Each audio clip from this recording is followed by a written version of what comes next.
Assalamualaikum warahmatullahi wabarakatuh. Selamat pagi, selamat siang, selamat sore, selamat malam dimanapun teman-teman berada. Ketemu lagi sama aku Nadia Zain Aulia. Kali ini spesial banget pastinya. Aku bakalan sharing, aku bakalan berbagi cerita tentang promil aku di 2020 ini. Mudah-mudahan bermanfaat. Sebelumnya buat teman-teman yang belum komen, belum like, belum subscribe, mendingan di subscribe dulu, di komen dulu, dan di like dulu.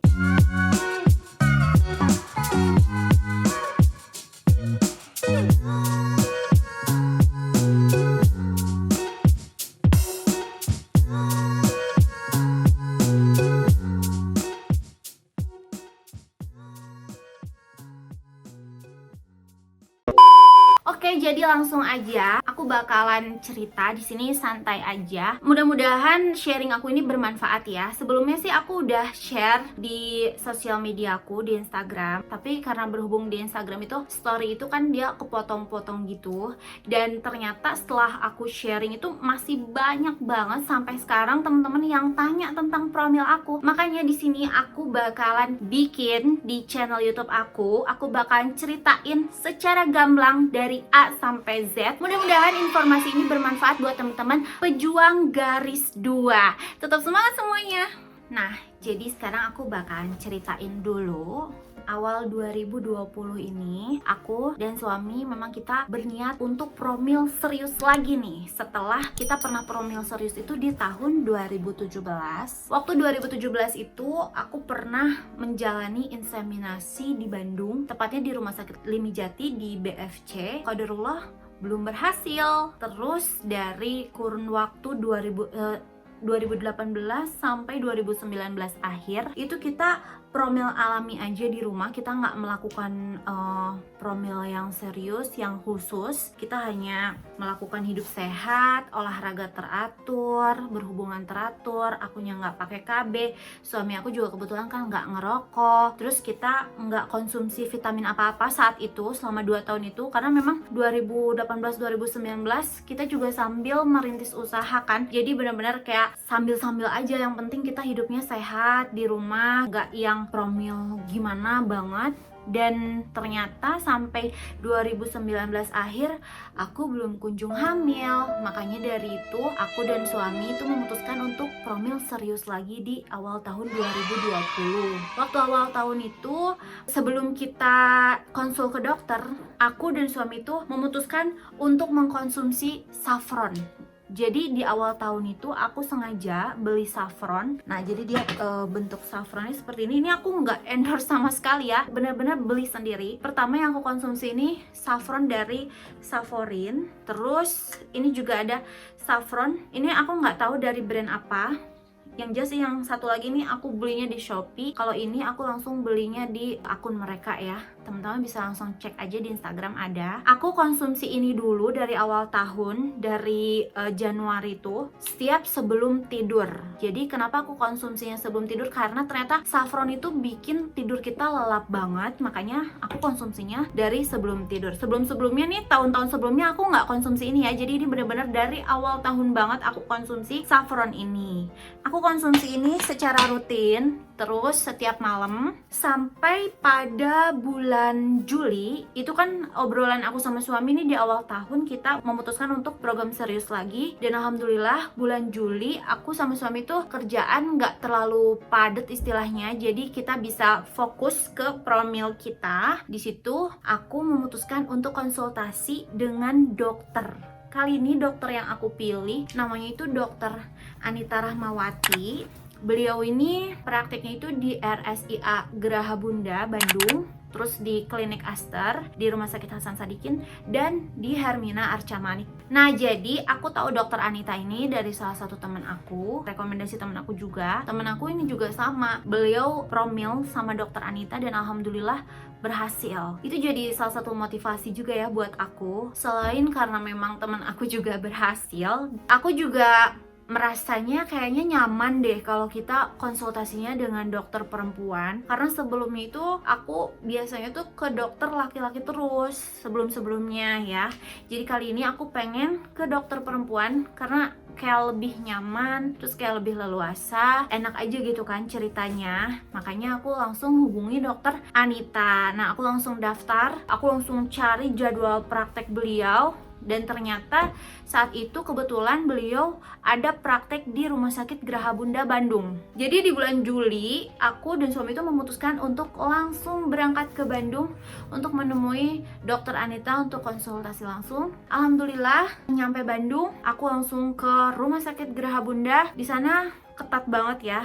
Saat itu bulan Juli 2020, masih masa-masa pandemik seperti ini. Aku melakukan screening sampai 2 kali di rumah sakit itu. Bener-bener ketat banget. Sampai akhirnya alhamdulillah aku bisa masuk ke rumah sakit dan aku bisa bertemu dengan dokter Anita. Nah, di sana aku konsultasi dengan dokter, aku ceritain pengalaman aku dari mulai awal nikah, aku pernah ngapain aja, aku pernah program apa aja, aku benar-benar ceritain semuanya sama dokter. Terus dokternya langsung periksa aku. Saat diperiksa sama dokter Anita, itu aku di USG transvaginal namanya. Teman-teman bisa cek di Google. Jadi itu salah satu pemeriksaan untuk mengetahui kondisi rahim ya, dengan cara memasukkan alat ke vagina. Aku di USG transvaginal dan dilihat kondisi rahim aku. Alhamdulillah, kondisi rahim aku baik-baik aja. Dan informasi juga nih buat teman-teman. Jadi aku datang ke dokter Anita pada saat haid hari kedua. Nah, kenapa aku datangnya itu pas haid? Karena itu tuh bener-bener pengalaman aku dari sebelum-sebelumnya. Dulu pas waktu mau promil, itu aku pernah datang ke salah satu dokter di Bandung juga. Dan saat itu aku malah bukan lagi haid, tapi lagi masa subur. Kalau lagi masa subur seperti itu, biasanya tuh dokter nyuruh kita balik lagi untuk konsultasi saat haid hari kedua. Nah, biar nggak bolak-balik, terlebih jarak rumah sakit dan rumah aku kan lumayan jauh. Aku tinggal di Sukabumi, rumah sakitnya di Bandung. Jadi biar efisien, biar efektif, aku datangnya langsung hari kedua saat periode haid aku. Jadi ini tips juga nih, salah satu tips buat teman-teman yang mau konsultasi dan mau periksakan diri untuk program hamil ke dokter. Itu baiknya teman-teman datang saat haid hari kedua biar gak bolak-balik. Oke, setelah diperiksa, dokter Anita menyampaikan kondisi rahim aku alhamdulillah baik-baik aja. Jadi nggak ada penyakit apapun, nggak ada apa-apa, bersih rahimnya. Terus dilihat juga sel telur alhamdulillah nggak ada indikasi PCO. Teman-teman bisa search di Google apa itu PCO atau PCOS ya, itu nggak ada. Alhamdulillah baik-baik aja. Dan saat itu juga dokter Anita langsung menyarankan aku untuk melakukan tes HSG dan suami aku melakukan cek sperma. Saat itu langsung aku setuju karena memang aku udah niat ya sama suami untuk stay di Bandung untuk melakukan semua anjuran dokter, rangkaiannya, prosedurnya seperti apa kita bakalan jalanin. Jadi aku langsung minta dijadwalin langsung aja sama dokter ke labnya. Jadi waktu itu aku HSG-nya itu di lab Pramita di nah ini di laboratorium klinik Pramita yang di Jalan RE Marta Dinata. Ini hasilnya masih aku simpan ya, teman-teman bisa lihat sendiri. Nah, ini dia tanggalnya juga kelihatan kan? Ini tanggal 18 Juli 2020. Memang aku waktu itu Juli kesananya. Jadi aku nunggu dulu sampai haid aku selesai. HSG ini dilakukan gak boleh terlalu deket dengan jarak masa subur dan nggak juga terlalu dekat dengan selesai haid. Jadi benar-benar ditentukan sama pihak labnya dan dokter kita, seperti itu. Akhirnya setelah aku stay beberapa hari di Bandung, aku benar-benar kayak honeymoon lagi saat itu, daripada aku harus bolak-balik ke Sukabumi. Jadi aku nunggu aja di Bandung sampai jadwal HSG aku di HSG saat itu pas banget 3 hari setelah haid aku selesai. Langsung aku di HSG, aku langsung datang ke Pramita pagi-pagi. Prosedur HSG itu menurut aku lumayan cukup bikin tegang ya Beb ya, karena teman-teman bisa bayangkan itu alat dimasukkan ke vagina kita, dan vagina kita itu disemprotkan cairan kontras ke dalamnya. Itu supaya apa? Supaya tahu apakah ada penyumbatan di saluran tuba falopi kita atau enggak, seperti itu. Dan ini alhamdulillah hasil HSG aku. Jadi hasilnya dia seperti ini. Kalau HSG itu mirip banget kayak ronsen sih menurut aku ya. Nah, jadi ini cairan kontrasnya ini bisa kelihatan. Kalau ada sumbatan, ini dia nggak masuk ke salurannya.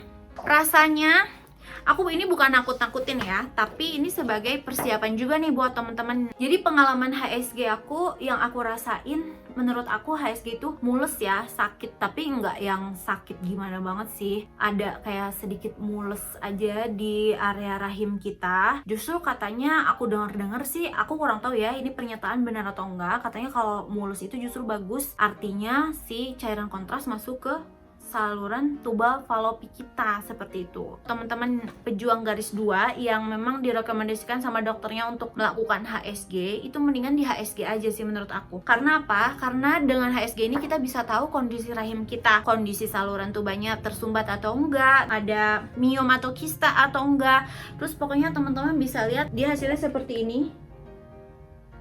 Nah, jadi kalau saluran tuba ini ada sumbatan, nah itu dia pastinya yang menjadi salah satu teman-teman mungkin belum kunjung hamil, seperti itu.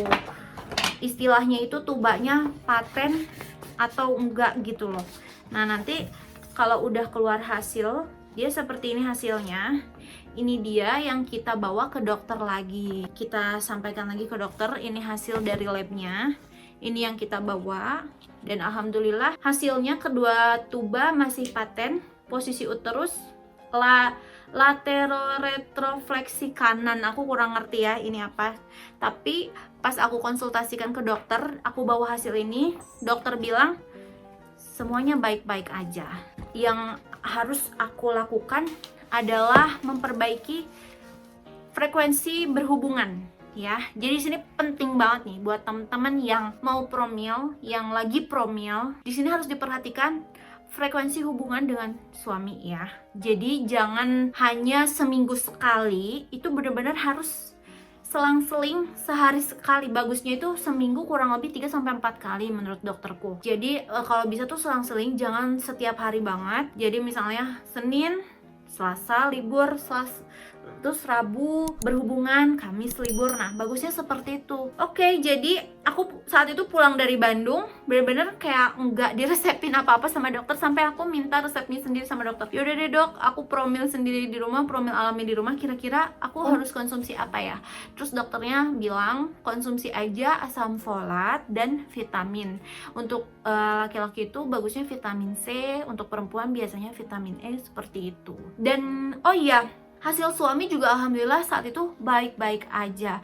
Jadi kesimpulannya setelah aku konsultasi, setelah aku periksa ke dokter, kondisi aku dan suami aku baik-baik aja. Ini tinggal kenceng-kencengnya aja kita ikhtiar ya, doa dan usahanya harus dikencengin lagi. Begitu pulang dari Bandung saat itu kan aku lagi haid datang ke Bandung ya. Aku konsultasi ke dokter itu sedang haid saat itu. Terus aku HSG. Setelah HSG ini aku pulang ke Sukabumi, dan qadarullah bulan Juli itu aku masih keluar haid. Jadi aku belum berhasil promilnya saat itu. Dari haid pulang ke rumah itu, dari haid bulan Juli, setelah haidnya selesai, aku baru deh saat itu cari-cari referensi vitamin yang bagus untuk promil. Kira-kira vitamin apa aja yang aku konsumsi? Aku bakalan kasih tahu di sini.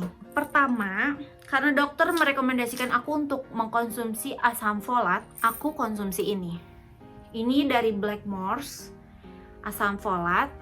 Ini aku benar-benar kayak beli sendiri. Resep dari dokter udah habis. Waktu itu dokter ngeresepinnya itu Folavit kalau nggak salah, yang 400 atau berapa gitu. Pokoknya Folavit. Nah, karena Folavit habis, terus aku beli ini sendiri, beli Blackmores. Ini aku konsumsi setiap hari 1 ya.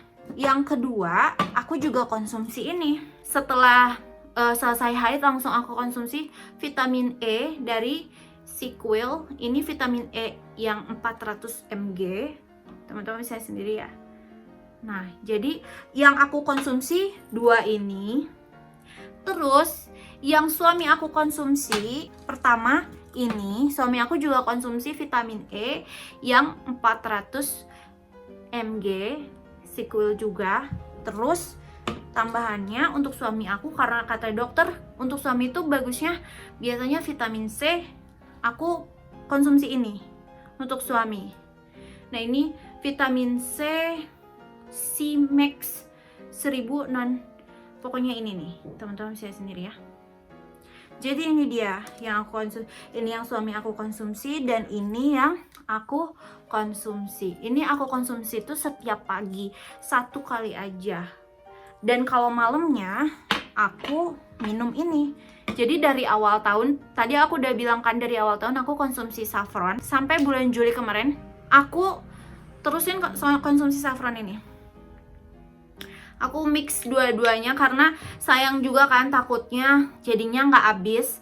Ini untuk konsumsi saffron ini biasanya malam. Untuk vitamin aku konsumsinya pagi setelah sarapan. Setelah sarapan aku konsumsi vitamin yang tadi aku sebutkan. Terus kalau malam aku konsumsinya ini cukup. Aku juga bakal kasih tahu, aku juga konsumsi rutin ramuannya Dr. Zaidul Akbar, yaitu kunyit, serai, madu, dan jeruk nipis. Itu aku udah share, nanti aku bakalan share lagi cara pembuatannya seperti apa. Aku udah share sebelumnya di Instagram. Kalau teman-teman mau lihat, visit Instagram aku ya di @nadiazaina. Di sana ada di highlight tentang promil. Aku udah share. Itu bener-bener aku konsumsi rutin banget, nggak putus ya Beb ya. Untuk saffron dan ramuannya Dr. Zaidul Akbar itu aku konsumsinya rutin, nggak putus dari awal tahun. Nah, untuk vitamin-vitamin ini aku konsumsinya itu pulang dari Bandung aja pas bulan Juli aja ya. Jadi pas haid bulan Juli aku pulang ke rumah, terus aku haid, terus aku konsumsi ini selama sebulan.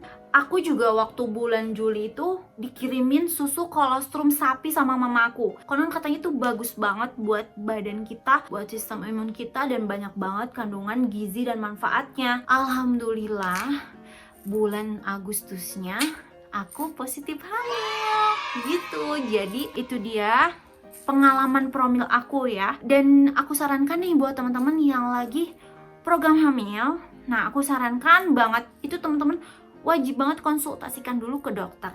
Langkah pertama teman-teman harus konsultasi dulu ke dokter, biar teman-teman tahu kondisi teman-teman, kondisi suaminya seperti apa. Jadi kalau ada hal yang harus diperbaiki atau ada hal yang harus diobati, ya diobati dulu. Mendingan seperti itu, ikuti anjuran dokter. Terus kalau misalnya dokter menyarankan untuk HSG atau cek sperma, mendingan teman-teman HSG dan cek sperma karena itu juga sangat membantu. Aku pribadi alhamdulillah positif hamil setelah 1 bulan HSG ya Beb ya. Qadarullah, Masya Allah, aku benar-benar senang banget. Kehamilan ini di umur pernikahan aku ke 6 tahun. Alhamdulillah. Jadi buat teman-teman yang lagi berjuang garis 2, jangan patah semangat. Pokoknya teman-teman harus ikuti saran dokter. Teman-teman hidup sehat, jauhi makanan-makanan junk food, gak usah terlalu sering. Aku juga sebenarnya masih sih kalau makan mie instan, makan junk food, itu aku masih makan, tapi nggak jadi yang sering gitu. Aku lebih seringnya itu makan makanan rumahan aja. Apalagi untuk sayur itu benar-benar aku banyakin banget saat promil seperti ini. Biar simple, biasanya aku cuman direbus aja, wortel direbus, terus kayak buncis atau pokoknya sayuran-sayuran apa aja direbus aja, dan itu benar-benar dikonsumsi rutin. Jangan sampai teman-teman kecolongan untuk makan makanan junk food lebih banyak daripada makan makanan yang real ya. Jadi usahakan banyakin makanan yang real gitu.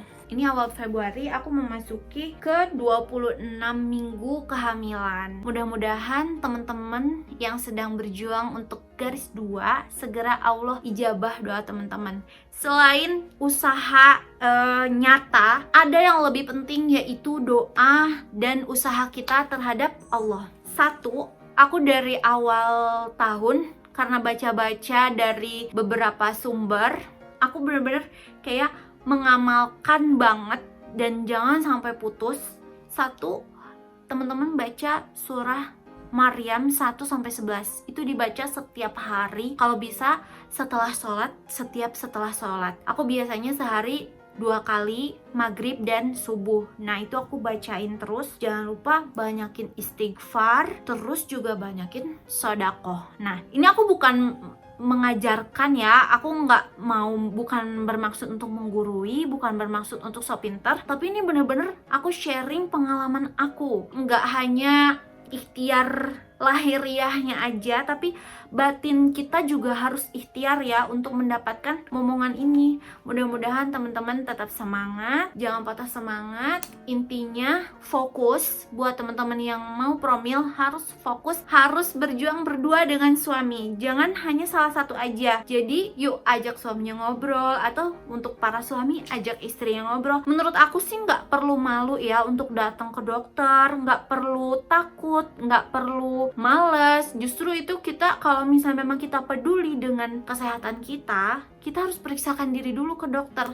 Jangan sampai salah langkah, jangan sampai tadinya niatnya apa malah jadi gimana, seperti itu ya. Oke, sekian pengalaman cerita program hamil di 2020 dari aku. Mudah-mudahan bermanfaat buat teman-teman para pejuang garis 2. Jangan patah semangat, jangan pernah berkecil hati. Insya Allah Allah akan mendengarkan semua doa kita. Jalani dengan ikhlas, jalani dengan semangat, jalani dengan happy. Jangan banyak pikiran, jangan stres, itu intinya. Pokoknya teman-teman yang mau promil, aku sarankan untuk periksakan diri dulu ke dokter. Itu yang paling pertama ya. Dalam kurun waktu 2 tahun belum juga kunjung hamil, gak perlu ragu lagi, mendingan langsung aja teman-teman konsultasi sama dokter, sama ahlinya, biar tahu kondisi teman-teman.